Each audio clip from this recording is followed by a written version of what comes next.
bir nəğmə yazmışam sənə mən. Sən igidlər diyarı, sən balakən. Sən bizə dolma diyar, doğma vətən. Deyək hər an balakən, can balakən. Yine bir nəğmə yazmışam sənə mən. Sən igidlər diyarı, sən balakən. Sən bizə dolma diyar, doğma vətən. Deyək hər an balakən, can balakən.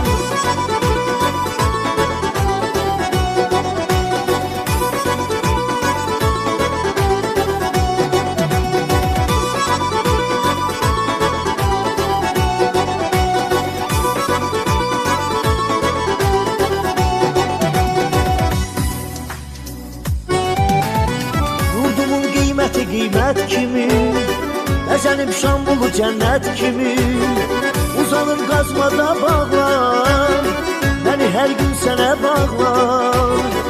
Uzanır qazmada bağlar, məni hər gün sənə bağlar.